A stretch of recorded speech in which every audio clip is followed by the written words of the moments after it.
Picture a fireplace. Go on, picture one properly. The kind you see in old paintings. Wide stone surround, iron grate, a fire going cheerfully, maybe a dog asleep on the hearthrug, maybe a cat, maybe some cheerful family member warming their hands while outside the London fog presses its grey face against the window glass. Now I want you to picture what's directly above that fire. The flue, the shaft, the narrow vertical tunnel of brick and mortar that runs from the grate all the way up through the house and out through the roof. Maybe 40 feet above street level, maybe 60, sometimes straight, sometimes cranking sideways through the wall to navigate around a beam or a door frame before continuing upward, sometimes narrowing as it goes, sometimes widening into a soot-caked pocket, then narrowing again to a gap barely wider than your shoulders. Now I want you to put a child inside that flue. Not a big child. A small one. 7 years old maybe. 8. Sometimes younger. A child who's been scrubbing their own skin with salt water and brick dust every night for weeks to toughen it up. Because the first time you go up a chimney, the brick takes skin off your elbows and knees like sandpaper. A child who has been told by a man who profits from their suffering that this is normal, that everyone starts this way, that it stops hurting eventually. That last part at least is true. Eventually it stops hurting because the skin becomes scar tissue, because the elbows and knees callous over, because the child's body adjusts to the demands being made of it the way bodies do, quietly and without complaint, because bodies don't have a choice. Now add darkness, because the flue is dark, total darkness, the kind your eyes never quite adjust to. Now add heat, because the flue has been used this morning, and the brick is still warm from the fire below, sometimes more than warm. Sometimes the brick is hot enough that pressing your bare skin against it leaves a mark. Now add soot, not the fine grey powder you might imagine, industrial Victorian soot, dense, black, oily, compacted over years and decades into layers on the brick walls like geological strata. It coats everything. Your hands, your face, your scalp, the insides of your nose, the back of your throat, your lungs with each breath. You taste it, you sweat it, you cough it. It stains the corner of your eyes until the whites turn grey. Now add the sound of the man at the bottom of the flue calling up to you. Calling isn't quite the right word. Shouting isn't quite right either. Ordering maybe, threatening. Get on with it. Up, higher. Don't you stop. That's Victorian London's chimney sweeping trade. That's where we're going tonight. Not as tourists, not as observers, as the boy inside the flue. So, I make these history stories, and I genuinely have no idea whether anyone falls asleep to them, or whether you're all just people who enjoy lying in bed thinking about the child labour practices of 19th century Britain. Either way, I'm glad you're here. Subscribe if you feel like it. Get comfortable. Here we go. Your name is Will Dodd. You're 8 years old. You've been a climbing boy for 11 months. You are currently curled in a ball on a straw pallet on the floor of a cellar in Smithfield. And before you've even properly opened your eyes, before you've even remembered who you are or where you are or what day it is, your body has already decided something for you. It has decided it hurts. Your elbows hurt. The skin there is thick now, rough as leather, but underneath the callus there's a deep ache that lives permanently in the joint itself, a kind of grinding soreness that never quite disappears. Your knees are the same. Your shoulders ache from yesterday's work in a narrow, straight-sided Flue-off Holborn, where the only way to move was to press hard against the brickwork and inch upward in tiny stuttering movements, taking skin off your shoulder blades with each one. Your throat feels the way it always feels in the mornings, raw and tight, coated in something you can taste but would rather not think about. You cough. The cough is a thing you've gotten used to over 11 months. A deep, productive cough that comes from somewhere in the middle of your chest that brings up something dark. You turn your head and spit it onto the cellar floor without looking at it. You've learned not to look. Around you in the dark, the other boys are waking in the same way. The same coughs, the same slow, wincing movements. Someone to your left. That's Ned, you think. Small Ned from Essex, who's been here 3 months and still cries sometimes when he thinks nobody can hear, is making the particular sound that means he's trying to stretch his back without actually moving his shoulders. You know that sound well. You made it yourself for months. You probably still do, for all you know. Nobody tells you. This cellar smells of several things at once. Soot, first and always. Soot is the baseline, the constant. The smell underneath every other smell, the way the Thames is underneath every other sound in London. It's in the straw of the pallet. It's in the rough blanket, one between 2 boys, and thin enough that on cold mornings you can see through it if you hold it up to the light. It's in your skin, in your hair, in the fabric of your clothes. You stopped being able to smell yourself months ago, but you can smell it in the cellar, this thick, dry presence, like standing inside a fireplace, under the soot, damp stone. The cellar walls sweat moisture at this time of year, and the floor is permanently cold and slightly slick. Under that, the sharp ammonia smell of the bucket in the corner that serves as the privy for 4 boys and a man.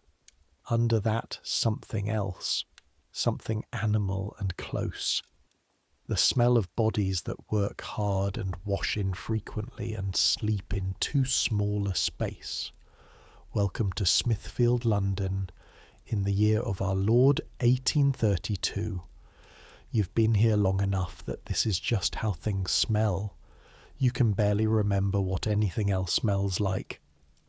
Your mother smelled like soap and wood smoke.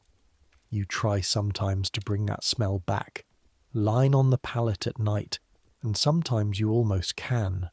A ghost of it, just the idea of it. Then you fall asleep and it's gone again.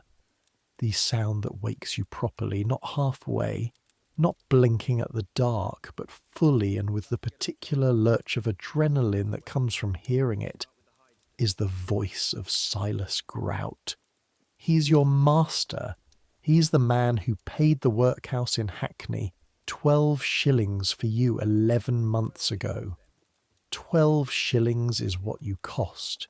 You know this because Silas told you once, in a tone that made clear it was a debt you owed him.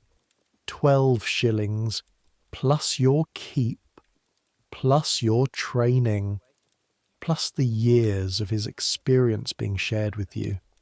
In Silas Grout's accounting, you are deeply in his debt. In most other accountings, the debt runs the other way. He's not a huge man. That's something that surprised you when you first arrived. You'd built up a kind of monster in your imagination on the wagon ride from Hackney, and the reality of Silas Grout was somehow both better and worse than the monster. He's medium height, with a slight build that comes from a life spent outdoors and in physical labour, and a face that has been so thoroughly marked by his trade that the colour of it is difficult to determine. Not quite brown, not quite grey, something in between, the way old brick is, with the soot worked into the skin permanently around the eyes and in the lines of the forehead and at the edges of the mouth. His hands are the same. Whatever colour his hands were when he was young, they are black now. permanently, with a black that no amount of washing removes. He stopped trying to remove it long ago. You can tell. His voice is the thing. His voice is bigger than his body. It comes from somewhere deep and travels without apparent effort through walls and floors, and the kind of exhausted half-sleep that 4 climbing boys maintain in a Smithfield cellar at 5 in the morning. Up, he says. Just that. One word. The same word every morning. Up. The light coming through the one small cellar window is the particular grey of a London morning before the sun has properly committed to rising.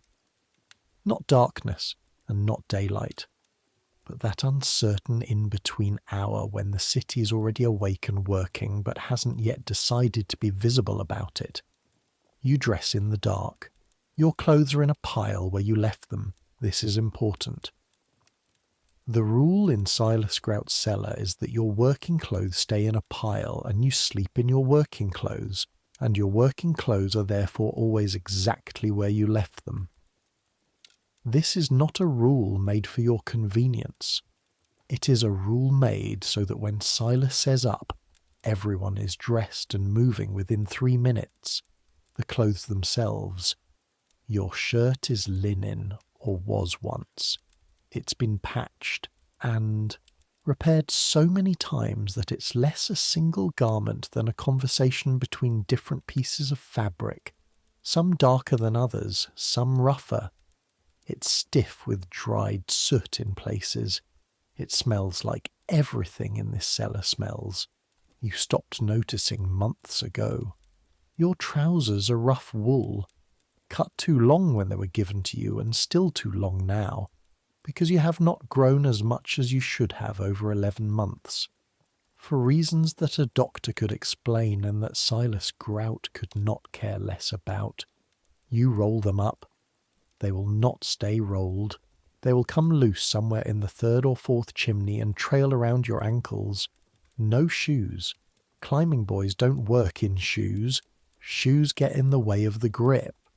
Bare feet against brick is better. Your soles are accordingly thick and tough, with the particular density of leather that comes from going shoeless on stone and cobble for long enough. In winter, the cobblestones are agony until you've been moving long enough to go numb. In summer, they're just uncomfortable. Right now, the cellar floor is cold under your feet. Very cold. You move toward the stairs. Ned is behind you. You can hear him breathing through his mouth. His nose is permanently blocked with something dark that the doctor in Hackney had called an inflammation, and that Silas Grout calls nothing to worry about, and that you privately think of as a sign of something you don't want to think about too clearly. Thomas is already at the stairs.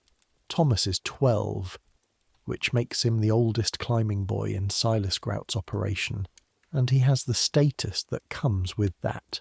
Not much status, but some. Thomas knows things.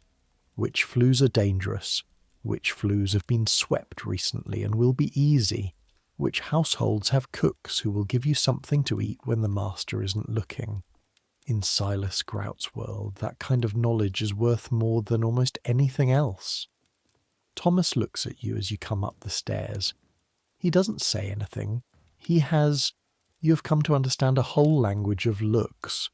This one means rough morning, stay out of Silas's way, focus on the work. You nod. You understand. The kitchen above the cellar is where Silas Grout lives when he's not working. It's a single room with a fireplace, a table, 2 chairs, and a pallet that he sleeps on and doesn't offer for general use. There's a woman who comes sometimes, who you've never heard speak, and whose name you don't know. She leaves food on the table sometimes. Hard bread mostly. Sometimes a piece of cheese. Once at Christmas, something that might have been a piece of cold mutton, which Ned cried about because it was so good. This morning there is hard bread on the table. Silas is already standing, already holding his own piece, already dressed in his own working clothes.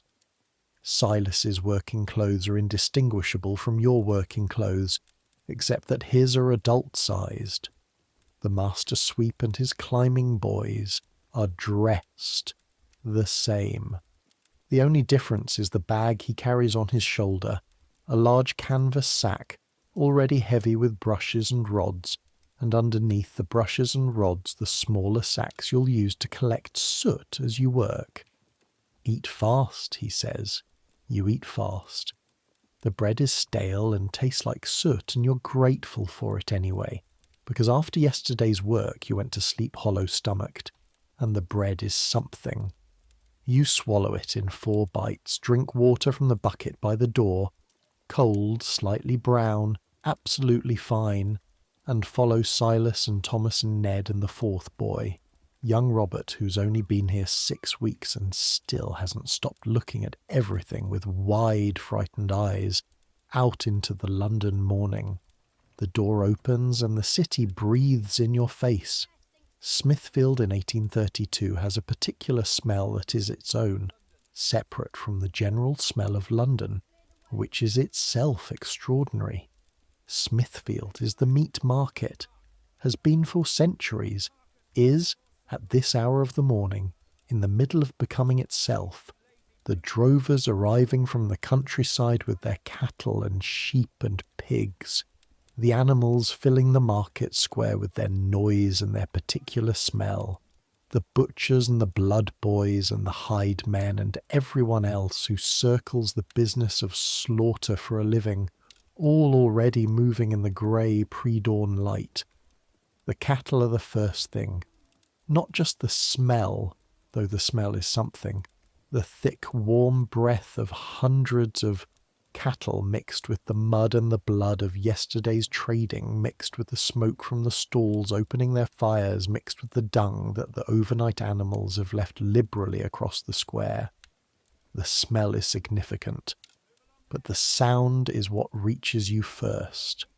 The low, continuous sound of cattle in movement, the particular muttering of animals that are not yet alarmed but are not quite calm either, pressed against each other in the pens, breathing clouds of steam into the cold morning air.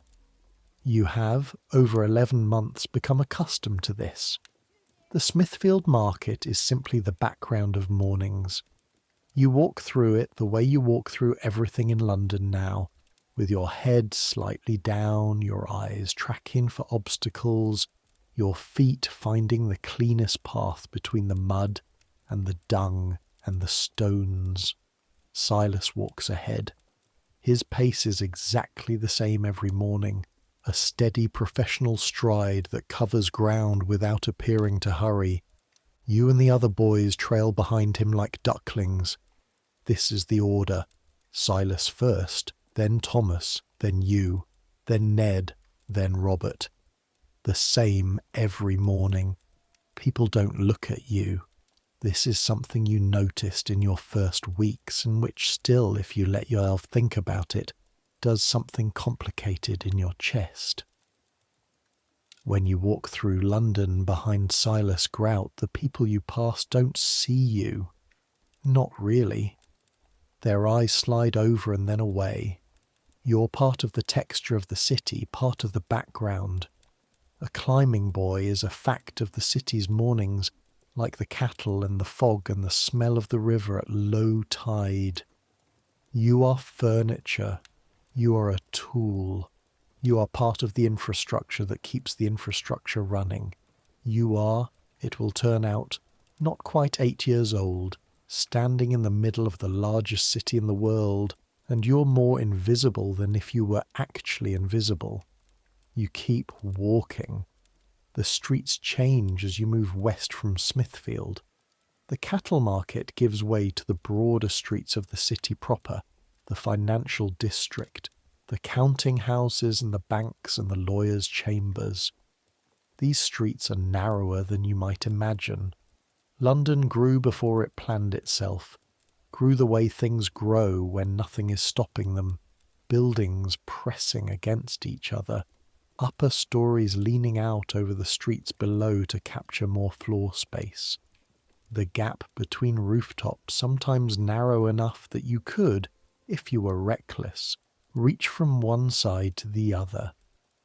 You have, in fact, done exactly this, balanced on a rooftop between two houses while transferring brushes, because the fastest route between two chimney pots on an adjacent pair of terraces was a 4-foot gap and bare feet and 8-year-old fearlessness.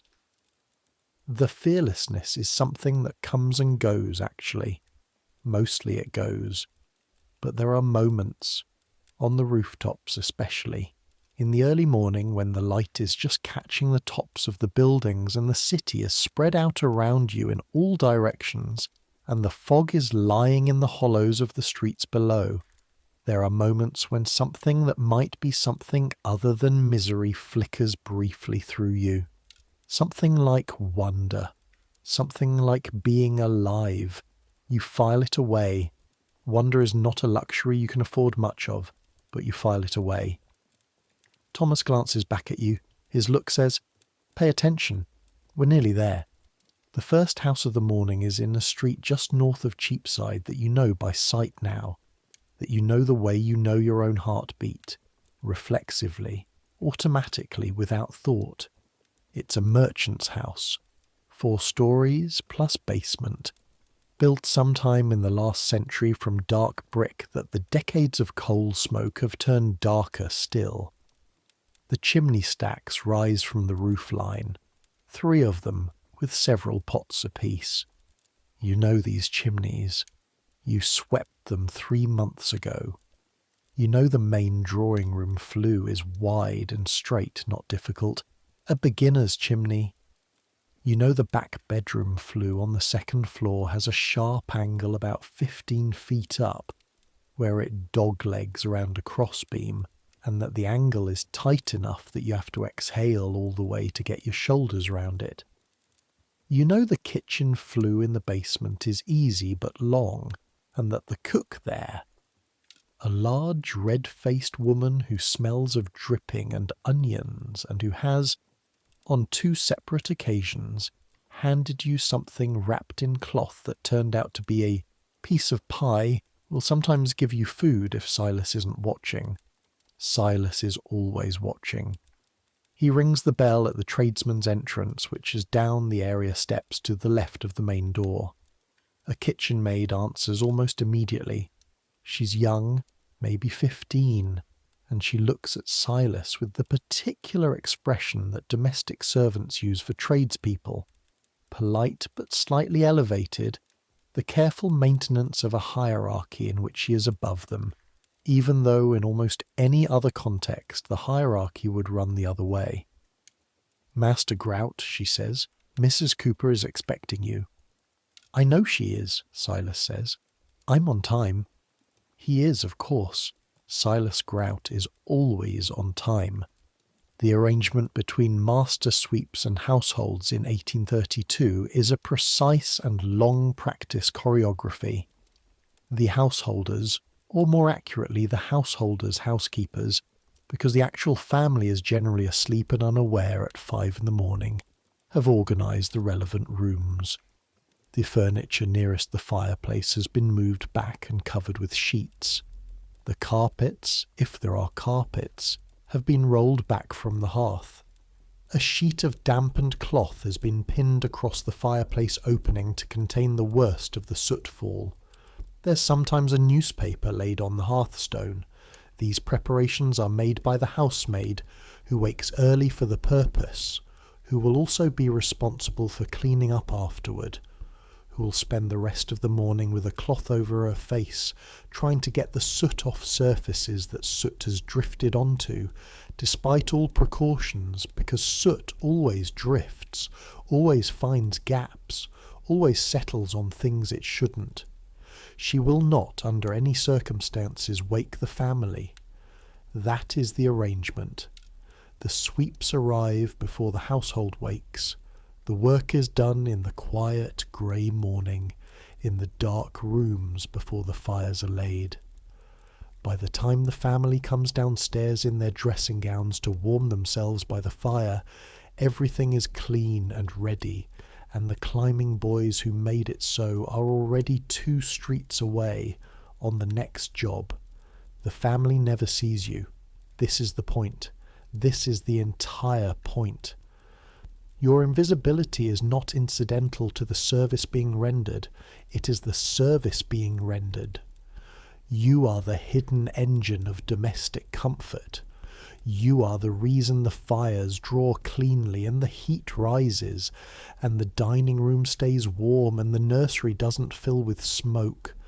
You are, in the most literal possible sense, the infrastructure underneath the visible life of the wealthy.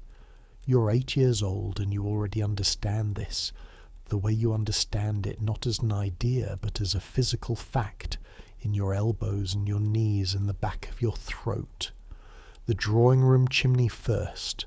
Silas positions you at the base of it. He's removed the dampened cloth. You'll put it back before you leave, and you're looking up into the dark. Here is what you see. Nothing. Here is what you feel. Warmth coming down, faint but present, because even a cold hearth holds heat for hours in its brickwork, and the particular closeness of the walls, even before you've entered them. Your body already knows what's coming, already has opinions about it, expressed in the form of a cold tightness in your chest that is not quite fear. Fear would be too large a word, but is something adjacent to it, something in the same neighbourhood. Thomas is beside you. He's done this 1,000 times more. His face shows nothing. Straight up, he says quietly. Maybe 30 feet. Widen a bit past the first floor, then narrow again near the top. You remember. You remember. The ledge about halfway, he says. Old swallow's nest. Last time I pulled most of it clear. There'll be just the last bit left. You nod. Quick and clean, he says. Don't let the soot back up on you. You nod again. Silas hasn't said a word. He's standing near the door, arms folded, watching you with the expression you've come to know. Not hostile exactly, but fully, completely without warmth. He watches you the way you might watch a tool you're about to use. Assessing its readiness, nothing more. You bend and step into the fireplace. The first sensation is always the smell. It's different from the ambient soot smell you live in constantly. Inside the flue, with the walls pressing close on all sides, the smell is concentrated, dense, old. Not just this season's soot or last season's, years of it, decades of it compressed into the walls like a dark history. The flue is a record of every fire this household has ever lit, every winter, every cold morning, every dinner party, every sick child who needed warmth. All of it is here, compressed into this substance that is not quite solid and not quite dust, that coats the brick in layers you can feel with your hands. You press your hands flat against the walls. Here is the technique which Thomas taught you in your first week, which Silas demonstrated once, and then considered demonstrated sufficiently. Your palms go flat to the wall. Your back goes to the opposite wall. You push. Your feet go flat too, soles against the brick. You are, in the most direct sense, bracing yourself inside the chimney, not climbing, levering. Each upward movement is a small controlled push with your entire body, back against one wall, feet and palms against the others, inching yourself up through resistance. The brick is rough against your palms. Already, after just this first foot of ascent, you can feel the old scars on your hands responding. Not pain exactly, awareness, the skin remembering. You breathe. In through your nose, soot, brick, the old ghost of 1,000 fires, and you exhale and push. 1 foot, then another. The thing nobody tells you about working inside a chimney flue. The thing that isn't in any of the parliamentary reports that people like Francis Place and Jonas Hanway wrote trying to get the practice banned, the thing that's hard to convey to someone who's never done it is the sound. Inside the flue, sounds change. Your own breathing fills the space around you, becomes enormous. Each exhale seems to rush back at you from the walls. Your heartbeat, which is working harder now, is audible in a way it never is outside. Not your ears exactly, but through your whole skull, through your teeth and jawbone, a deep, steady knocking. The sounds from outside the flue, from the drawing room below, from the house, from the street beyond, come through the brick as something changed, processed, reduced to their low frequencies. You can feel more than hear a cart passing in the street. Feel it through your palms and your bare feet. The vibration of the city transmitted through stone and occasionally a voice. Silas at the bottom of the flue, not shouting but projecting, his voice shaped for the particular acoustic of chimney work. Move higher. You move higher. Halfway up you find the swallow's nest, or what's left of it. Thomas was right. Most of it has already been cleared from a previous sweep. What remains is a dense compacted mass of dried mud and straw and bits of wool and horsehair that old birds have gathered from London streets over years. It's wedged against the wall at a slight narrowing of the flue, and it's solid enough that your hand bounces off it the first time you try to push through. You stop. Breathe. Your lungs are working against the constriction now, not just the physical constriction of the flue walls, but the soot in the air, the fine particles that coat the inside of every breath, that your body is doing its steady work of accepting and filtering, or failing to filter, building up somewhere you can't see. You don't think about that. You bring the small brush up from where you've had it tucked between your body and the wall. You have to release one hand from the brick to do this, which means for a moment you're holding yourself up with 3 limbs and your back, which is fine, which is something your body has learned to do without thinking, and you work at the edge of the nest, not straight in, at the edge, where it's loosest. Work it free, let it fall. It falls past you and down. You hear it land somewhere below, a soft, dull sound. Then you push through where it was, and the flue opens up again, and you keep climbing. The top of the chimney is a revelation every time. You push through the chimney pot, which is just wide enough for your head and shoulders, just barely. And for a moment the pot grips you like a fist, and your body goes still, and something that is definitely fear runs through you, until you twist just right, and then you're through. And then you're above the roofline of London, in the open air. After the flue, the open air is extraordinary. Cold. The morning is cold, a November cold that bites at your face and your bare arms immediately, that turns the sweat on your body to ice in seconds. But after the close hot darkness of the flue, it feels like something miraculous. You can breathe without tasting soot.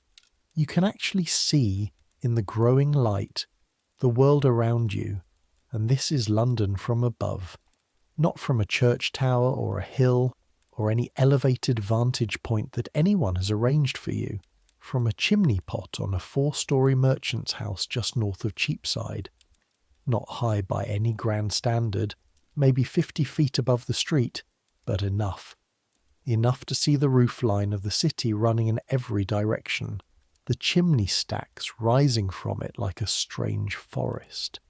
The early morning smoke beginning to rise as households wake and fires are lit. Enough to see, if you look east, the faint grey gleam of the Thames. Enough to see the dome of St. Paul's, closer than it seems from street level, its stone catching the first pale light of the morning. enough to see the fog lying in the valleys of the streets below, filling in around the bases of the buildings, so that from up here the city looks like an archipelago, the rooftops as islands rising from a grey sea. The cold is cruel.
"6 more years. You are 8 years old. 6 more years." You put this thought in the place where you put thoughts you don't want to think about, and you follow Silas to the next house. The second house of the morning is different. It's a narrower building, perhaps 100 years older than the first, in a lane off Bread Street that has the particular quality of many very old London lanes, slightly sunken below the street level outside it, which means in wet weather it's perpetually wet, the accumulated water of the city finding its lowest point. The cobbles here are uneven and dark with damp. The buildings press close on either side. It's not yet fully light in this lane even as the morning brightens elsewhere. The upper stories overhang the street enough to shade it for most of the day. A woman answers the door, not a maid. She opens the door herself, without the preliminary of a maid going to check, which suggests a household that can afford a narrow townhouse in the city, but not the full staff that implies. She's maybe 40, with a face that's sharp and watchful and not unkind but also not warm, and she looks at Silas and then at you and then at Thomas, and her expression says she's done this before and finds it disagreeable. "I asked for the main parlour only," she says. "I know, ma'am." "I specifically said the main parlour." "Yes, ma'am." "The upstairs rooms are not to be disturbed." "The upstairs rooms won't be entered, ma'am." This happens sometimes. Households that only want certain chimneys done. Usually it's a matter of money. Having the parlour chimney swept is necessary, because that's where you spend your evenings, but the bedroom chimneys can wait until spring. Or it's a matter of disturbance. There's someone ill in the upstairs rooms, or someone sleeping who can't be woken, or just someone who doesn't want the disruption. The implication being that the disruption of having a child climb up the inside of your wall is a manageable thing, provided it's confined to the correct rooms. Silas doesn't comment on this. He very rarely comments on anything. He goes about his work with a kind of absolute economy of expression, as though every facial movement costs him something, and he has decided to spend as little as possible. He sets you up at the parlour chimney. Thomas takes the small connecting flue that runs from the parlour into the kitchen below. A short connector that Thomas can do bent double, not using the climbing technique at all, just reaching up with a brush on its rod while Ned holds the sack. You look at the parlour chimney. Something is wrong with it. You can tell from the base of it, even before you've put your head inside, the way the air moves in the flue, or more accurately doesn't move.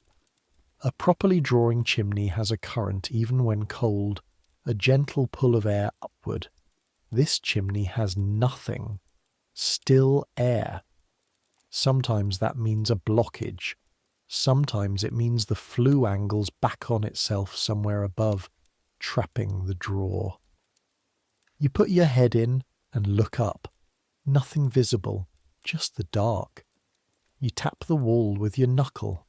It sounds slightly different from the main parlour chimney in the first house. A bit denser, a bit less hollow. Thicker soot deposits, maybe, or something else. Thomas isn't watching. Silas is talking to the woman about the price, which he does sometimes, in the same way he does everything. Flat, efficient, without apparent interest in the outcome. You put your body into the flue. 3 feet up you understand the problem. The flue is narrowing. Not the way flues sometimes narrow toward the top. This is a progressive, steady reduction in width that becomes apparent almost immediately. At the base it's perhaps 12 inches across in one direction. By 3 feet up it's maybe 9. By 5 feet up you are moving through something that is less like a chimney and more like a crack in a wall. You stop. Your elbows won't go flat, there's not room. You're bracing instead with your forearms, which is less stable, which means you're working harder with your back against the opposite wall to compensate. Your breathing has shortened, not panic. You know what panic feels like. It happened once in your 3rd week, in a straight flue that was perfectly fine, And Thomas heard something in the quality of your silence and talked to you through the wall in a low, steady voice until it passed. This isn't panic. This is something more practical. The simple physical assessment that the route upward is becoming more difficult. Here is what you don't do. You don't call down to Silas. You've learned in 11 months the economy of calling down to Silas, what it costs, what it produces. Silas Grout has a philosophy of chimney sweeping that can be summarized fairly simply. If the chimney is there to be swept, it can be swept. And if the boy has trouble sweeping it, the trouble is with the boy's commitment rather than the chimney's geometry. This philosophy is wrong. Thomas will tell you this later, not in those words, but clearly. But it is Silas's philosophy, and it is the one you operate under. So you don't call down, you assess. The soot here is old and dense, packed into the narrowing walls in layers that feel almost structural, as though the soot is actually holding the walls apart at some base level. You scrape at it with your brush handle. It comes away in sheets, dark and oily, dropping past you and down, and as it comes away the flue widens just slightly, just enough. You breathe, you push. The thing about being 8 years old and doing this work is that your body is in many ways ideally suited for it. This is the brutal truth of the climbing trade. This is why climbing boys exist, why masters seek them from workhouses and orphanages and desperate parents, why there is an entire trade built around the specific physical capacity of a child's body. An adult cannot do this work. A fully grown man cannot squeeze into a 9-inch flue. The brushes on their rods can reach some of it, can handle the wider shafts but the narrower flues, the awkward angles, the places where the soot packs up against a ledge or a turn. Those require the physical presence of a person who is small enough to fit. Your smallness is your utility. Your utility is your value. Your value is approximately 12 shillings, paid once, to the Hackney workhouse. Your body knows things your mind hasn't caught up with yet. It knows exactly how hard to press against a wall to maintain position without wasting energy. It knows when to exhale to make yourself smaller. It knows the specific angle at which to turn your shoulder to negotiate a dog leg without losing purchase. It knows all of this the way hands know how to catch something thrown at them. Faster than thought, built into the muscle memory of months of repetition. You climb. The flue widens again slightly somewhere around 15 feet, then narrows once more. You feel your way through the dark with your fingers and your feet, reading the walls the way a blind man reads a page. Here, a loose brick slightly protruding. Careful. Here, a section where the mortar has crumbled and the brickwork is unstable. Don't lean on this wall. Here, the angle you expected. Not a dogleg exactly. More a gentle lean to the left and then back. The chimney stack adjusting its path around something structural in the roof. You adjust with it. Around 20 feet up, you find the blockage. It's not a swallow's nest this time. It's compacted soot, old soot, a dense black plug that spans the full width of the flue at a slight lip where two brickwork sections meet. It hasn't fully blocked the chimney. There's a gap at one side, maybe 3 inches, through which air can still pass. Just enough to allow the fire below to function, just enough to allow the illusion that the chimney is working. But behind the gap, above the plug, there are years of accumulated deposits. The chimney has been drawing through a slit for God knows how long, and everything that didn't make it through the slit has built up above it. You tap at the edge of the plug with your brush. It doesn't move. You push harder. Nothing. Now, there is a decision to make. The official guidance, insofar as there is official guidance, which largely there isn't, because the climbing trade operates in a space that official guidance prefers to look away from, would be to descend, report the blockage to the master, and decide together whether a different approach is needed. The rod and brush from below, perhaps, attacking the blockage from the other side. You have been in this situation before 3 months ago, in a warehouse on Thames Street where the flue had almost entirely blocked with a decades-old accumulation that had essentially calcified, and what happened was that Silas Grout said, "Get it clear." And what happened was that you got it clear, with your brush handle and your hands working at the edge of the plug, taking pieces off it a handful at a time, coughing in the blackness, until eventually the whole thing broke loose at once and fell past you, and you were engulfed in a black cloud of released soot that was so thick and sudden that for a moment you genuinely could not tell which direction was up. You got it clear. You're going to get this one clear too. Your brush handle against the edge of the plug, working it, feeling for the point where it was loosest, where the adhesion is weakest. The brick lip it's resting on. What if you clear the brick lip? If you chip at the mortar around it enough, the plug has nothing to rest on. 20 feet above the street, in the dark, with your elbows bleeding from the earlier climb and your lungs working against the particulate air, you begin to chip at a Victorian chimney plug with a brush handle. This takes time. This takes a specific kind of patience that you're not sure you were born with, but that you've developed over 11 months. The patience of someone who has learned that when the situation offers no good choices, you focus on the one that moves you forward, even if it moves you forward slowly. One chip at a time, one small piece breaking loose, one small piece at a time. You don't cool down, you work. It breaks loose all at once, the way these things always do, with no warning, no gradual progression, just the sudden cataclysmic failure of the whole structure at once. The plug drops. You feel it drop more than hear it. A sudden release of pressure against your brush, and then a cascade of displaced soot comes down past you so dense and so sudden that you press your face against your arm and close your eyes and hold your breath, which you can hold for quite a long time now, which is something that has developed out of necessity.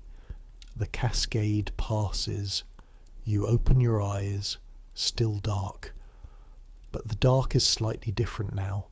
Not the absolute dark of the blocked flue, but a version with gradations, with the sense of space above you opening up. You send your brush upward and feel air resistance drop away. The passage is clear. You continue up. At the top, the cold hits you again. The morning is lighter now. It's been a while, longer than it takes on an easier chimney. You can see more clearly from up here. The lane below still in shadow, the broader street beyond it catching the morning sun. A pair of women with baskets walking quickly, a man leading a horse.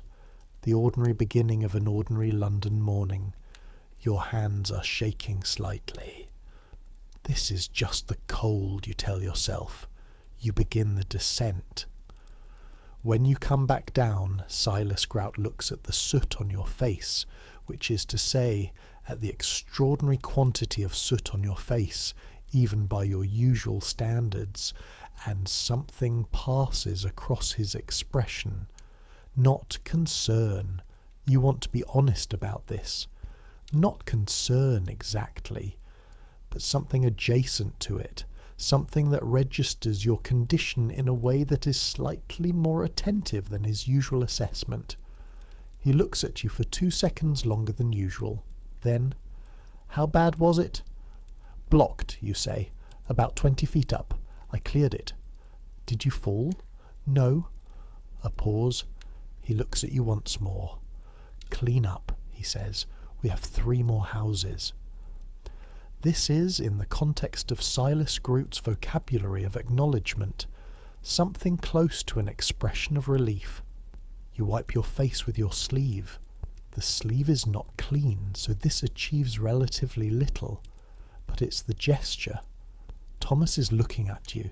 His look says something you haven't learned to translate yet, something more complicated than his usual vocabulary of glances, something that might be, good job, and might be, that was dangerous, and might be, I know. You go to the next house. The third house is easier.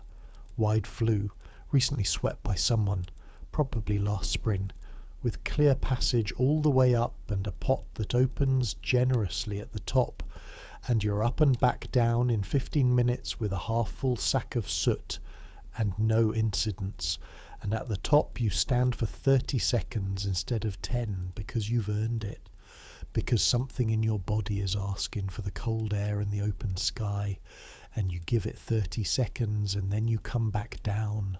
The cook. Here, this is a house in Gresham Street, a bigger house with a cook rather than a woman who does everything, is the one who's fed you before. Mrs. Betts is her name. She's at work when you come through the kitchen with your sack. She's already at the range, she's got a pot going, and the smell of porridge fills the kitchen in a way that does something very specific and very powerful to a stomach that has had hard bread and water since before dawn. She doesn't look at you directly, but there's a piece of bread on the corner of the table, thick bread, spread with something, lard, you think, with a bit of salt, that she has placed there in such a way that it might have been forgotten, might have been left there accidentally, might not be anything that she consciously put there for you. You pick it up without breaking stride. You eat it going up the area steps. It's the best thing you've tasted in 2 weeks. The fourth house is in Poultry, which is north of the river and east of St. Paul's, and Silas walks fast to get there because he's booked a time and he won't be late. You trail behind him, the three of you. Ned has gone to a separate job with Robert this morning, and it's just you and Thomas now, which you prefer because Thomas is quieter than Ned on the walk, and quiet is what you want right now. Your body is settling down from the second chimney. The shaking has stopped. Your throat is worse than usual. There's a tightness that came with the soot cascade, a tightening down in the chest that doesn't hurt but is present, a sense of something that has been deposited in the architecture of you. You breathe through it. This is not a new sensation. Thomas walks beside you and says, after a silence that has lasted the length of 2 streets, "How far up was the blockage?" 20 feet, maybe. He nods. They should have done it from below. Rod and brush. Break it up before anyone goes up. Silas didn't know it was blocked. He would if he looked properly at the drawer. A pause. You're going to learn to test the drawer before you go in, Thomas says. Hold a piece of burning paper at the base. You watch how the smoke moves. If it doesn't pull up, you stop and you think about what's above you. Silas doesn't climb anymore, Thomas says. This is stated without judgment. Thomas states most things without judgment. It's something you admire about him, that quality, the way he delivers information about the world as though it's simply information, without the bitterness that would be, you think, entirely justified. He knows the trade from when he climbed. He's forgotten some of what it's like. A pause. You need to remember it for yourself, he says. He won't always remember it for you. This is the longest speech Thomas has ever given you. You walk the rest of the way to Poultry in silence, but it's a different kind of silence now. Full rather than empty. The fourth house belongs to a silk merchant, and it is the grandest place you have been this morning by a significant margin. The area steps are clean, genuinely clean, swept, with none of the casual accumulation of city mud that characterises most area steps in London. The door at the bottom is painted black, with brass fittings that someone has polished recently and polished well, and the kitchen inside is large enough to contain, if you arrange them carefully, all of the Smithfield cellar plus the kitchen above it plus the area outside. There's a range rather than an open fire, one of the newer coal ranges, black iron, with multiple ovens and hot plates and a warmth that hits you like a wall when the kitchen maid opens the door. The kitchen maid here is older, maybe 25, with a brisk professional manner and a face that reveals nothing about what she thinks of the sweeps who have arrived at her kitchen door at 7:30 in the morning. 3 chimneys, Silas says. 4, she says. The new mistress wants the morning room included. 3 was what I was told. 4 is what the mistress says. Silas looks at her. She looks back at him. This is not a contest of wills. It's a negotiation about the price, conducted through implication rather than directly, because discussing money directly with a kitchen maid on behalf of the mistress is slightly below Silas's professional dignity and slightly below the kitchen maid's as well. The moment passes. 4 then, Silas says, at the rate for 4. I'll let the housekeeper. No, this house has 5 chimney stacks. 4 of them need sweeping. This is going to take until midday. The morning room is at the front of the house, facing the street, and it is furnished with the kind of careful, considered expense that communicates money without shouting about it.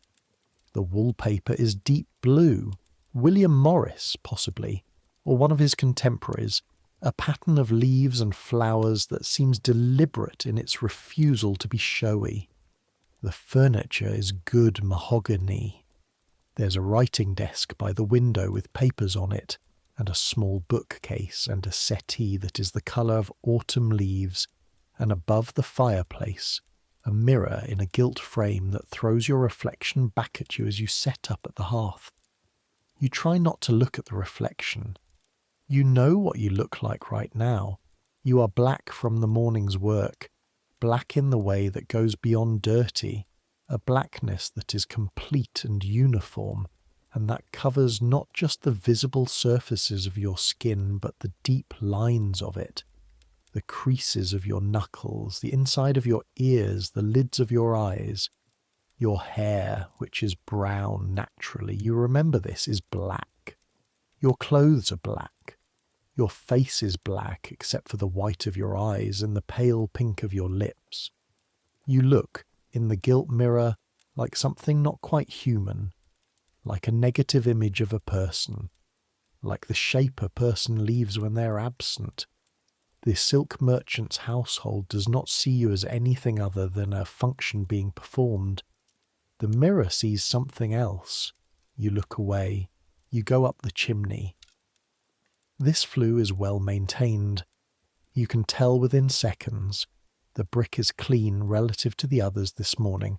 The soot is this year's deposits only, relatively loose, relatively easy to dislodge.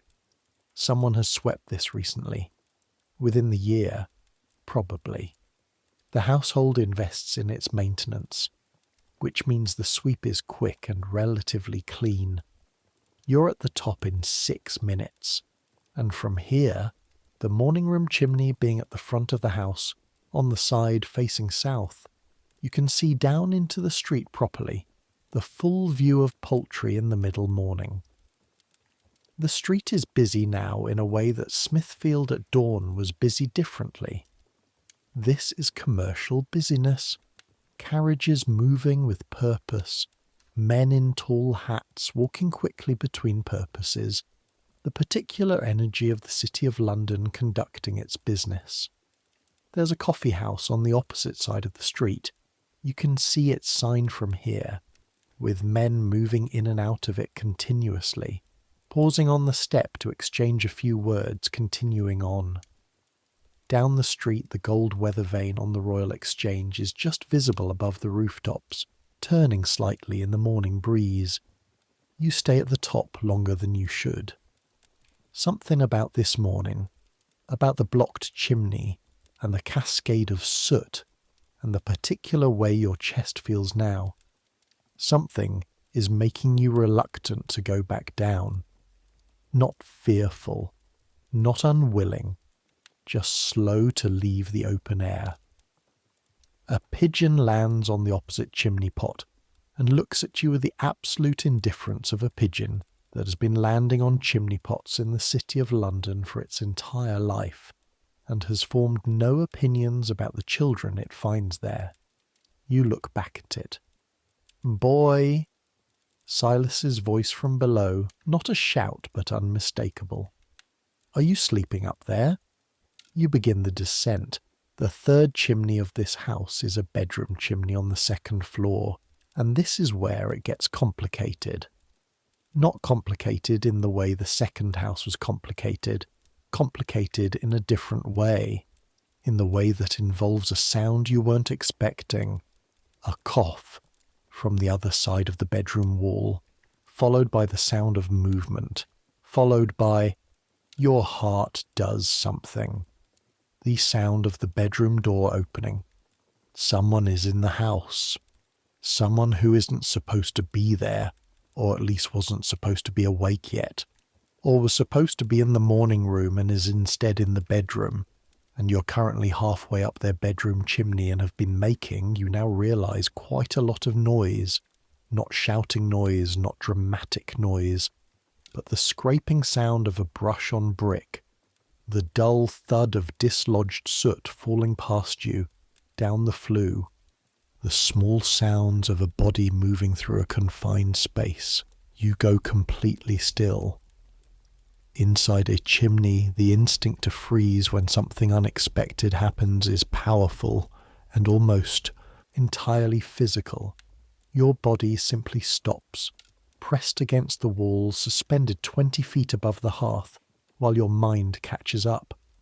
Through the brick, muffled and strange, you can hear someone moving in the room, the creak of the floor, and then a voice. Who's there? It's a child's voice. Younger than you, maybe 6. A girl, you think, though with a child's voice it's hard to tell through the brick. Silence. Is someone in the chimney? Silence. I know you're in there. I can hear you. You remain very still. The voice is not frightened. If anything, it sounds curious, which is somehow more difficult to navigate than frightened would be. A frightened child might scream, would bring adults, and the situation, while embarrassing, would be clear.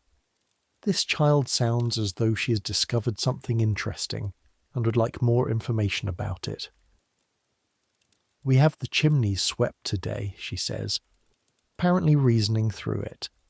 Mama said we would. So you're the sweep boy. A pause. My book says sweep boys have to be quite small to fit in chimneys. Are you quite small? The situation is absurd and also fairly dangerous. You need to come down. You need to come down quietly and quickly and leave this room before the child wakes the entire household. You begin descending very slowly with as little scraping sound as you can manage. The book also says you live in a cellar, she says. Is that true? We have a cellar. It has the coal in it and it smells of coal. Do you smell of coal? You reach the bottom of the flue and step out of the fireplace, and you are standing in a bedroom that is the most carefully beautiful room you've ever been inside. Curtains the colour of cream, a rug that your bare feet sink into, a small bed with an embroidered coverlet, a table with a lamp and a row of books, and standing 3 feet away from you is a child of perhaps 6 years old in a white nightgown, her hair loose around her shoulders, looking at you with an expression of serene and total fascination. She doesn't scream. She examines you. You're very black, she says. Yes, you say. Your voice comes out rough and quiet, raspy from the morning's work. Does it hurt, going up the chimney? You consider this. It's an unusual question. It's a question you've never been asked. Sometimes, you say. She nods, as though this confirms something she suspected. I'm sorry it hurts, she says, with a directness and a gravity that a 6-year-old should not have, but which some children manage anyway. She says it the way you might say it to an equal, as a matter of simple fact. You don't know what to do with this. You gather your sack and your brush. You move to the door. You pause. The chimney's clean, you say. The flue is clear. She nods again. Thank you, she says. You go. Downstairs, you say nothing to Silas about the bedroom incident. He says nothing to you about why you were in the bedroom chimney rather than Thomas, who was supposed to be doing that one. The work got divided differently in the moment. These things happen. You think about the girl in the white nightgown for the rest of the morning, not in a sad way, not in a way that makes you feel worse about your situation, in a way that is simply curious. She asked if it hurts, and she said she was sorry. 2 things that are so simple that the fact of them being remarkable says everything about everything. Thomas, on the walk to the next address, looks at you once, and his look says, "What happened in there?" You look back at him, and your look says, "Nothing. Everything's fine." He accepts this. This is one of the good things about Thomas. He accepts what you give him. The 5th house is the last of the morning, a smaller place back near Cheapside, and the chimney here is simple enough that Thomas does it himself, while you work the rod and brush from below on the kitchen flue. Working from below is less hazardous, but harder in a different way. The resistance of the rod as you push it upward, the physical effort of it, the way the joints connect and disconnect. Your shoulders are aching by now in a persistent way that has moved past something you can ignore into something you're aware of continuously, like bad weather. By 10 o'clock you're done. 5 houses, 7 chimneys, the better part of 12 shillings in fees, 4 sacks of soot to sell to the gardener's man who comes round on Wednesdays. A morning's work in 1832 London. Silas counts the money in the kitchen of the last house while the maid watches, and then he pockets it and nods and turns and walks out, and you and Thomas follow. On the way back through Cheapside towards Smithfield, you pass a shop.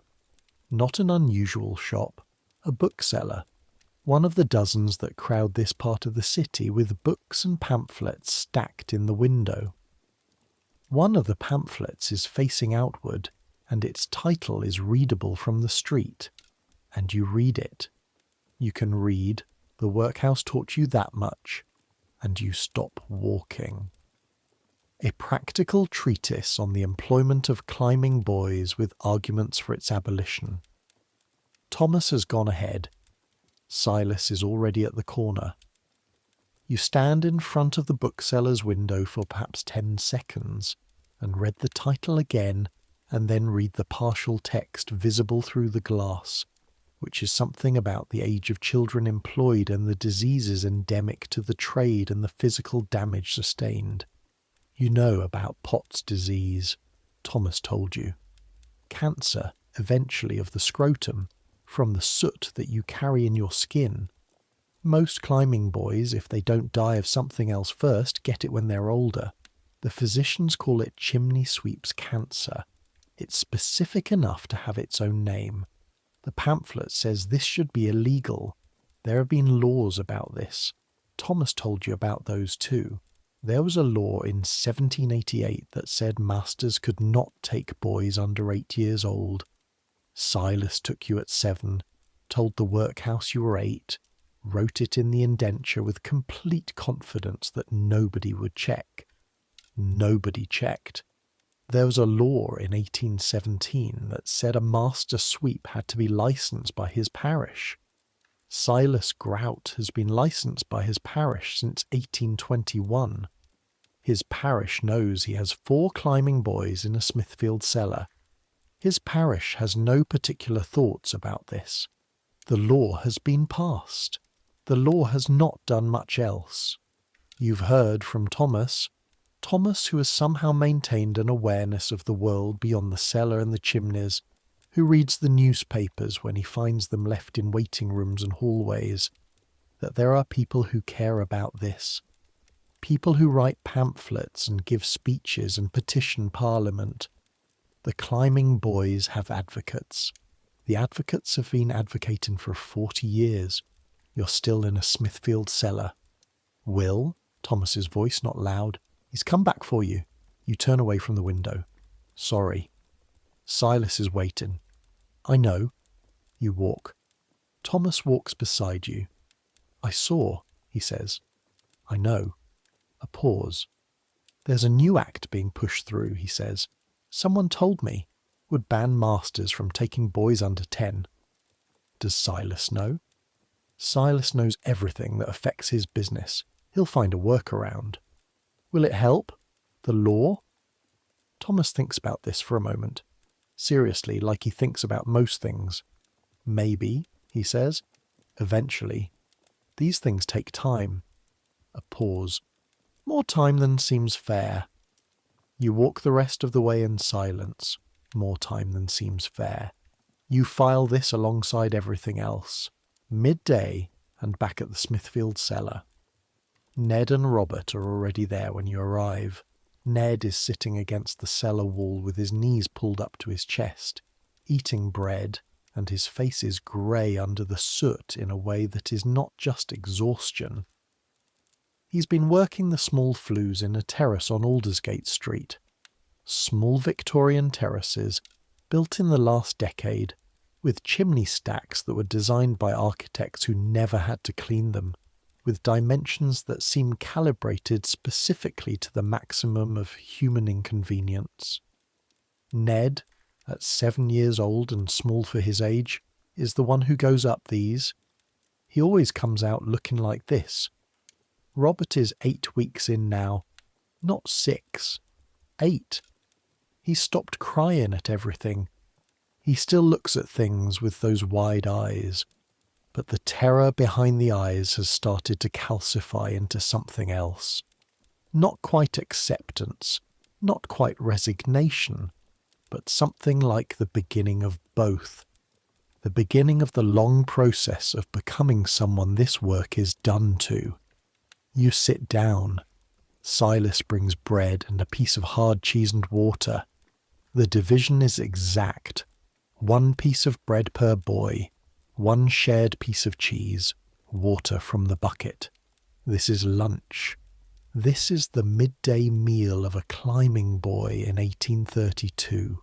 You eat it the way you've eaten everything for 11 months. Quickly, completely, without comment. The cellar has a different quality at this time of day. The light through the small window is at its most direct.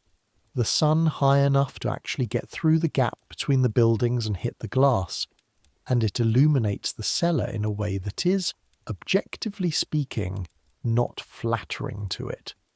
The damp walls, the straw pallets, the bucket, the stacked equipment, brushes and rods, the canvas sacks, the small tools, 4 boys in various states of exhaustion eating bread.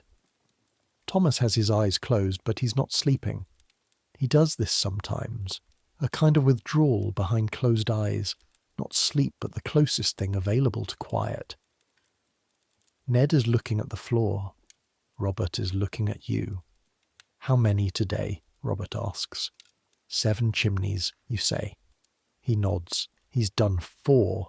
He seems to be doing the math of something, comparing his 4 to your 7, in a way that is either admiration or simple accounting. Does it stop hurting, he asks. The elbows? Everything. You look at him. He's 8 weeks in. He hasn't been here long enough yet to have developed the specific scar tissue, the particular callousing that makes the work physically manageable. He's still at the stage where every chimney is an education in new kinds of pain. The elbows and knees stop hurting, you say. Mostly. He waits. The rest of it gets different, you say. Not better exactly. Different. He nods, apparently satisfied with this, which is either because it's genuinely helpful or because it's the most honest answer he's been given, and honest answers are their own kind of comfort. From behind his closed eyes, Thomas says, "There's a Sweet Boys social on the 14th. St. Giles. Mrs. Aldridge is putting it on." Ned's head comes up. "The social. You've heard about these but never been." Mrs. Aldridge is a woman who runs a small charitable concern in St. Giles, one of the organisations that exist in the gap between what the laws say and what the laws achieve, run by people who've decided not to wait for Parliament to solve the problem for them. She organises meals for climbing boys, actual meals, more than bread and cheese. "Silas allows it?" Ned asks. "Silas allows it one afternoon a month, good for appearances." "He doesn't allow it out of charity, you say?" "No," Thomas says, "he doesn't." Silas Grout's relationship with charity is, you have come to understand, entirely practical. There are people in London in 1832 who have opinions about climbing boys, reformers, philanthropists, people who have read Jonas Hanway and Charles Lamb, and who feel, genuinely, that using children as human chimney brushes is both morally wrong and wholly unnecessary. The mechanical brush exists, has existed, can do the job without requiring a child's body. These people write letters. They petition Parliament. They attend meetings. They are, in general, the kind of people that Silas Grout would prefer not to have looking too closely at his operation. Allowing his boys one afternoon a month at Mrs. Aldridge's social keeps the reformers satisfied that someone is taking care of the climbing boys. It appears on the ledger of the climbing boys' welfare as a positive mark. It means the people with opinions and pamphlets direct their attention elsewhere. This is what Thomas means by good for appearances. You know this. Ned knows this. Even Robert, 8 weeks in, probably understands it on some level. And yet you will go to the social on the 14th because the food will be real food, and there will be other boys there who know this trade and who you can talk to without translating yourself. And Mrs. Aldridge will have a fire going, and someone will sing sometimes, and for 2 hours you will be somewhere that is not this cellar and not inside a chimney. This is what passes for something to look forward to. This is, in its own way, a form of wealth. The afternoon work is less chimney sweeping. On days when the morning has been heavy, 7 chimneys is heavy. Silas splits the afternoon differently. Thomas takes you and Ned to sort and weigh the morning's soot, which you sell to a man called Croft who comes by the cellar every Wednesday with a cart. Today is Wednesday. Croft comes in the early afternoon, smells of horse and outdoor labour, pays Silas at a rate that Silas has long since decided is acceptable, loads the sacks onto his cart and leaves. Where the soot goes from there is Croft's business. The sorting and weighing is tedious but not physically painful. You sit in the daylight of the cellar steps and weigh the sacks on a hand scale and write numbers in the small notebook Silas keeps for this purpose. You can do arithmetic. The workhouse taught you that too, in the same indifferent way it taught you everything, as a basic equipment of the person, rather than because anyone expected you to use it for anything beyond survival. The arithmetic of the soot trade in 1832, a full sack weighs perhaps 30 pounds. Croft pays a halfpenny per pound for good soot, less for mixed or wet soot. This morning's haul from 7 Chimneys is perhaps £300 of soot in total. 4 sacks, which at halfpenny a pound is something like 12 and sixpence. The sweeping fees for 7 Chimneys are roughly 18 shillings. Total income of the morning, something near 30 shillings. Your share of this, 0 shillings, because you are an indentured apprentice and the product of your labour belongs to your master. This is not peculiar to climbing boys. This is how apprenticeship works in 1832. But there is something about doing the arithmetic yourself, sitting on the cellar steps in the afternoon with the notebook and the scale, that makes it very concrete. 30 shillings. 12 shillings was what you cost. You have paid for yourself twice over in 11 months. The payment has not come to you. You write the numbers in the notebook without any expression on your face because this is information, not injustice. Or at least it is both at once. And you have not yet fully arrived at the vocabulary for injustice. You have only the vocabulary for information, and information is what you have. Thomas is watching you write. He says nothing. He doesn't need to. Late afternoon finds you on a roof. Not because you're supposed to be on a roof.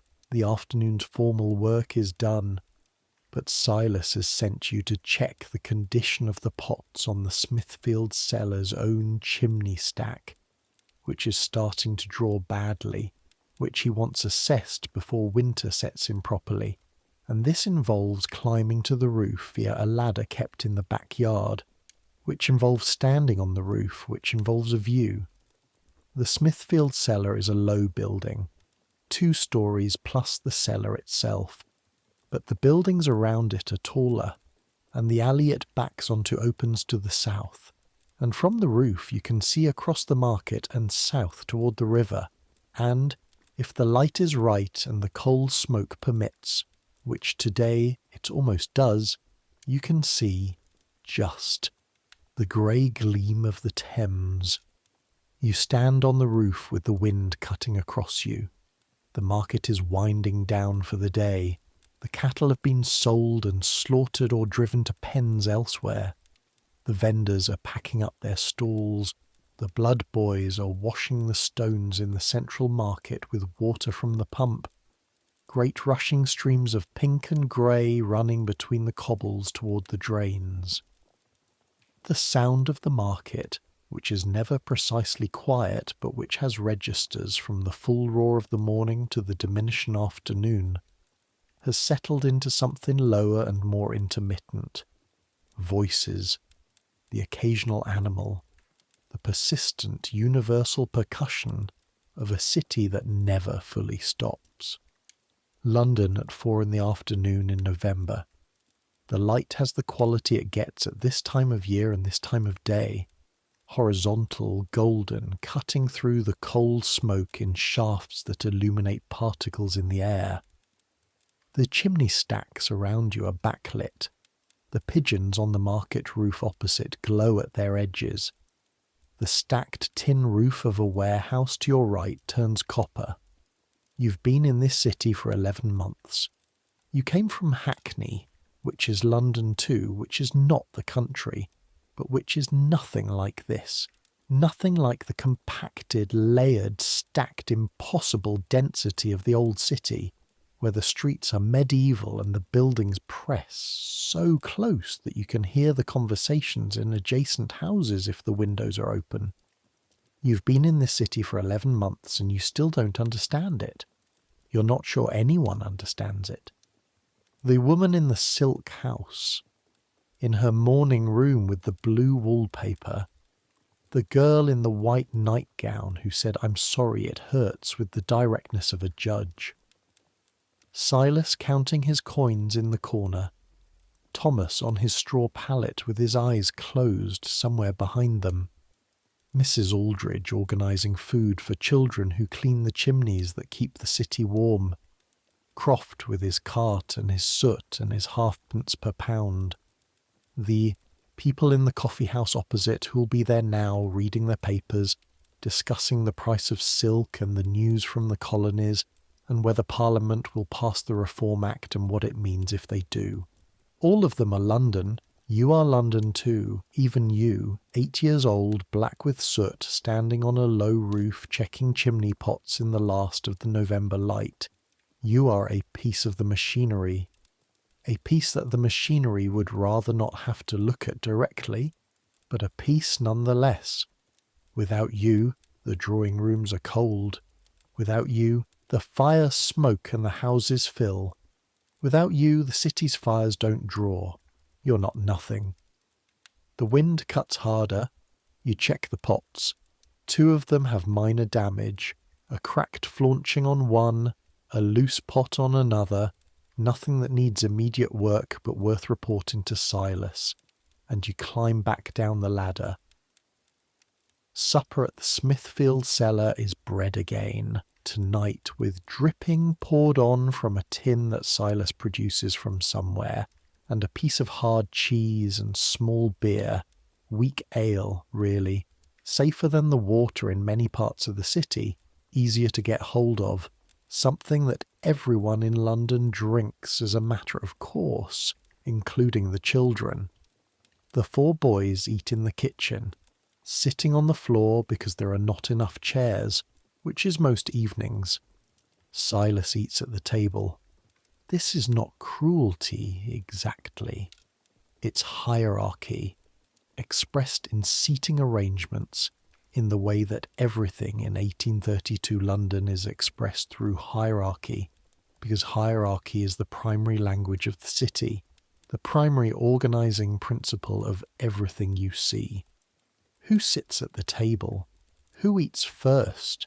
Who's allowed to speak when? Who has a chair? And who has a floor? You have a floor. You eat your bread with dripping and you don't think about the floor. After supper, Silas goes out. He does this most evenings. Where he goes you don't know. A tavern, presumably, somewhere in Smithfield or the surrounding streets where master sweeps and other tradesmen of similar standing gather to drink and talk and conduct whatever social business men of his class and time conduct in the evenings. His absence transforms the cellar, not dramatically, not into something joyful, into something slightly easier to breathe in. Thomas, when Silas leaves, takes a small book from under his pallet. He's had this book for a long time. You don't know where he got it, you've never asked. It's thin, with a plain cloth cover, and the pages inside are densely printed in small type. He reads it by candlelight in the way that people read when they understand books are rare and precious and should be consumed carefully rather than quickly.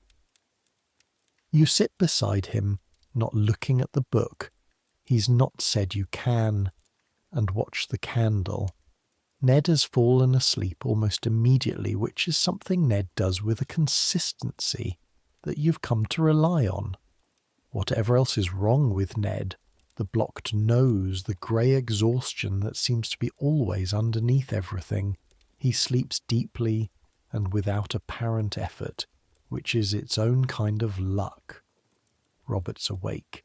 He's lying on his pallet looking at the ceiling with the thoughtful expression he gets sometimes, the one that suggests he's working something out. After a while he says, without directing it at anyone specifically, "My mother sold me." Nobody responds immediately. She had 4 children, he says. She couldn't feed 4. A pause. Silas paid her 8 shillings, he says. Thomas doesn't look up from his book. "How much were you?" Robert asks you. 12, you say. Robert nods, as though this is a data point worth noting. "Thomas?" Robert asks. Thomas, without looking up. 10 and 6. The economy of children, stated flatly, in the candlelight of a Smithfield cellar. "My mother said it was for the best," Robert says. "That I'd learn a trade." You don't say anything. There's nothing to say to this that isn't either untrue or too heavy for a cellar at the end of a November evening. She might have been right, Thomas says, still reading. Might be. You believe that? Robert asks. Thomas closes his book on his finger, looks at the ceiling, thinks about it in the genuine way he thinks about things. I believe it's possible, he says. From here to somewhere better, if you work hard and you learn well and you're lucky. He looks at the book. And if the laws change, they're working on it. People care about this. A pause. More. People every year. Robert accepts this. You lie down and close your eyes. The candle gutters in a draught from the gap under the door. Outside, the city is conducting its evening business. Smithfield is loud later than most of the city. The taverns and alehouses that surround the market district stay open until 10, sometimes later, and the traffic on the streets outside doesn't entirely stop until well past midnight. You've learned to sleep through most of it. The specific ability of someone whose body is exhausted enough to sleep through almost anything. But you hear it at the margins, the voices, the cart that passes at irregular intervals, its wheel making a rhythmic sound on the uneven cobbles. The shout of a watchman calling the hour 2 streets away. At 10 o'clock, Thomas blows out the candle. The darkness is total. In the darkness, the sounds of the city are different, more present somehow, without the visual context that normally places them. More intimate. The creak of the building settling, the scratch somewhere in the wall. A mouse, probably. The cellar has mice. Something you've learned to sleep through alongside everything else. The slow, even breathing of Ned on the pallet beside you.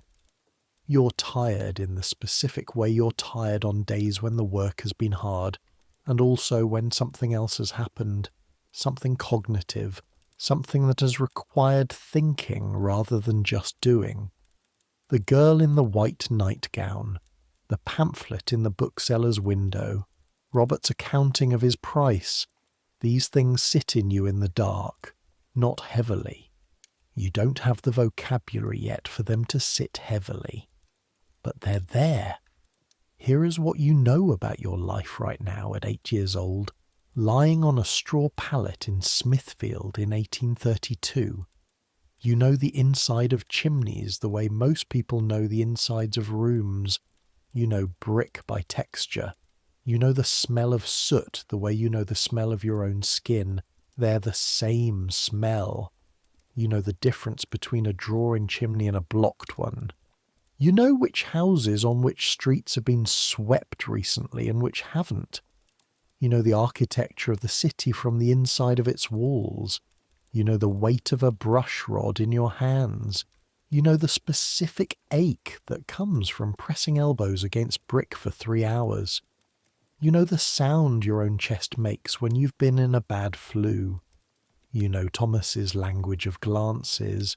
You know Ned sleeps deeply. You know Robert is 8 weeks in. You know Silas Grout will never thank you.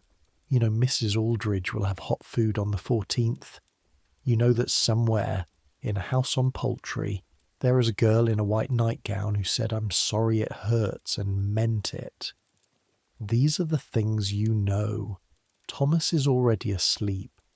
You can tell by his breathing, which changes at a certain depth of sleep, in a way you've memorized over months of listening in the dark. He's there now. Ned has been asleep for 2 hours. Robert is still awake. You can tell by the quality of his silence, which is different from sleep silence, which has its own texture. He's thinking. You leave him to it. Your eyes are closed, but the darkness behind them is not quite dark. There's a residual something, the way exhausted eyes manufacture their own light. Shapes at the edge of vision. Colours that are not quite colours. Your body is inventorying itself, the way it does at the edge of sleep. Elbows, sore, the deep joint ache, manageable. Shoulders, tired, Chest, that tightness, still there, the one from the soot cascade. Lungs making their quiet accommodation of the morning's particles. Feet, cold. They're always cold at this time of year. You pull the thin blanket up. Tomorrow there will be chimneys. Tomorrow there will be the same bread at 5 in the morning and the same cold water, and Silas's voice, up, and the same walk through Smithfield in the early dark. Tomorrow there will be brick against your elbows, and the specific silence of a flue, and the 10 seconds at the top in the cold air.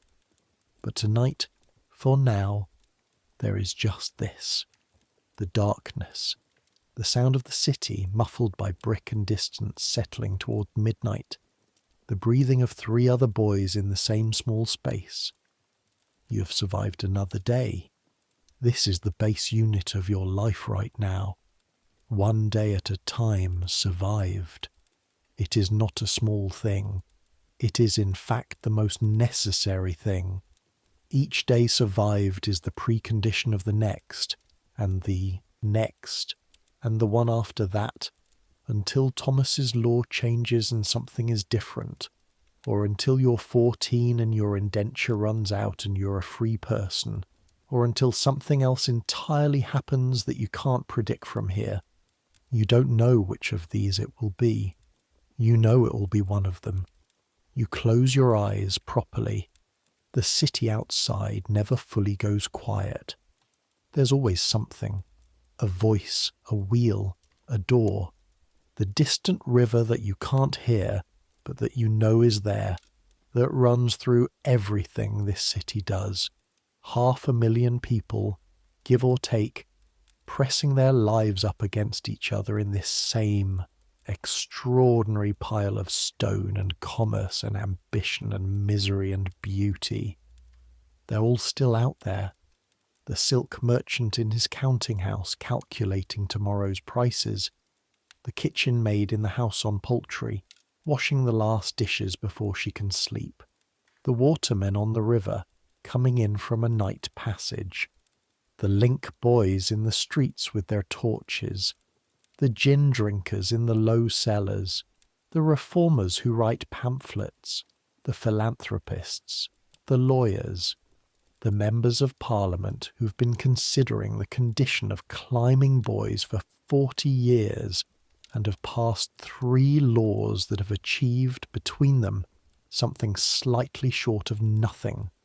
All of them there, in the city, pressing on.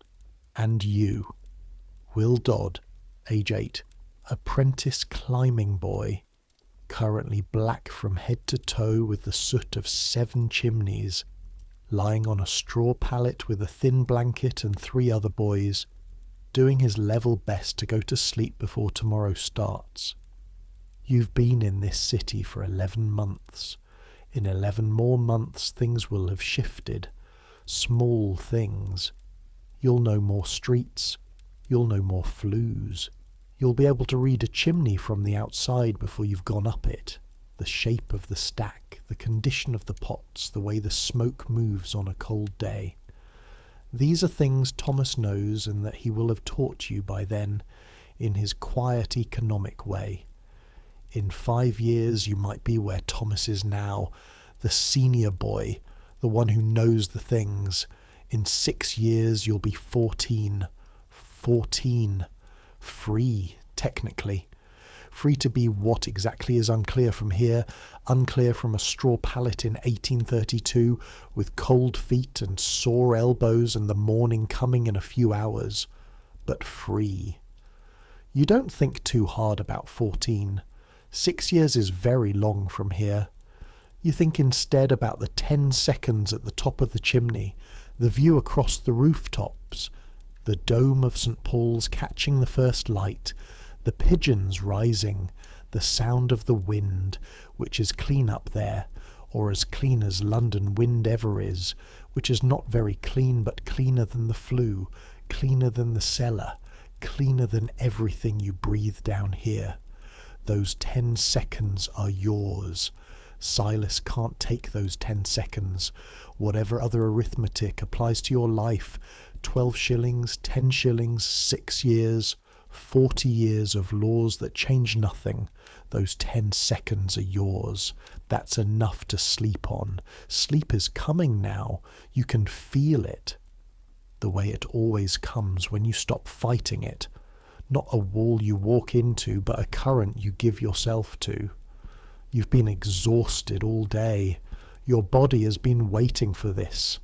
It's been patient about it, carrying you through 7 chimneys and a walk across the city and an afternoon on a roof and a supper of bread with dripping, patient and steady and competent, and now it wants what it has earned. Your breath slows, your hands unclench. The ache in your elbows recedes to the middle distance, stops being sharp, becomes background. The sounds of Smithfield at the edge of a midnight. A voice, briefly, laughing at something. A horse somewhere, the particular hollow clop of a horse on cobbles when it's the only sound. Then quiet again. Centuries from now, there will be no climbing boys. The last child climbed professionally up a chimney in Britain in the 1870s. There's a memorial somewhere, a small plaque, one of the ones that cities put up when the thing they're memorialising is too small and too shameful to get a proper monument. The year the practice ended, the number of children who died doing it, to the extent that number was ever recorded, which it mostly wasn't, because the deaths of children in narrow spaces don't leave records, they leave only the absence of children. The chimneys they cleaned are still there.